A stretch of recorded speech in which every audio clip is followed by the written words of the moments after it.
আসসালামু আলাইকুম viewers, welcome to my channel. তো আজকে আমি চলে আসলাম ছাদে ডিম ভাজি করার জন্য রোদে। সবাই তো রোদে ডিম ভাজি করছে ছাদে, তো দেখি আমিও একটু চেষ্টা করে দেখি পারি কি না। তো চলে আসলাম ছাদে। তো দেখতে পাচ্ছেন অনেক রোদ উঠেছে আর অনেক গরম কিন্তু ছাদের উপরে। মাথার উপরে সূর্যটা দেখুন কতটা তাপ দিচ্ছে। তো ছাদের উপরে আমি ফ্রাই প্যানটা রেখে দিচ্ছি 10 মিনিট, দেখি 10 মিনিটটা কতটা গরম হয়। তো 10 মিনিট পর আমি চেক করে দেখছি যে অনেকটাই গরম হয়েছে।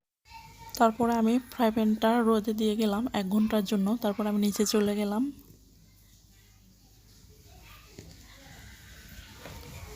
তারপর ফিরে আসছে 1 ঘন্টা পর ডিম আর তেল নিয়ে। এখন এসে দেখি যে ফ্রাই প্যানটা অনেকটাই গরম হয়ে গেছে, হাত দেওয়া যাচ্ছে না। তারপর এখানে সামান্য তেল দিয়ে দিলাম। তেল দিয়ে আবারও 10 মিনিট আমি অপেক্ষা করছি। এখন ডিমটা দিয়ে দিচ্ছি, দেখি কি হয়।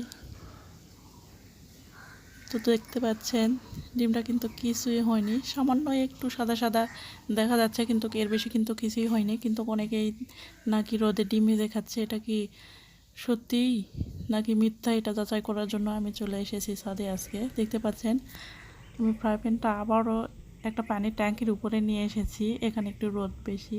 তারপর দেখতে পাচ্ছেন একটু সাদা সাদা হয়েছে এই পর্যন্ত। তারপর কিন্তু আর কোনো কিছুই হচ্ছে না। তো দেখি আরও কিছুক্ষণ আমি ডিমটাকে রেখে ছায়ায় একটু রেস্ট নেই, দেখি আরও 10-15 মিনিট।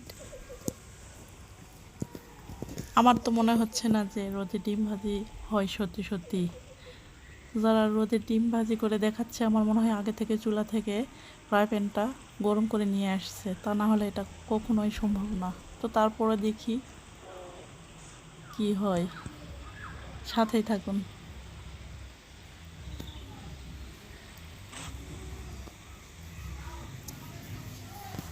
না, আর থাকা সম্ভব না ছাদে।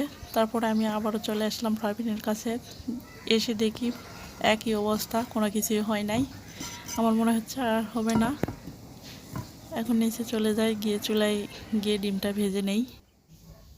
আমি তো রোদে ডিম ভাজি করতে পারলাম না, আপনারা কি সত্যি সত্যি পেরেছেন নাকি আমি জানি না। তো আমি চুলায় ডিমটা ভেজে নিচ্ছি। সুস্থ থাকবেন, ভালো থাকবেন। এই পর্যন্তই। আল্লাহ হাফেজ।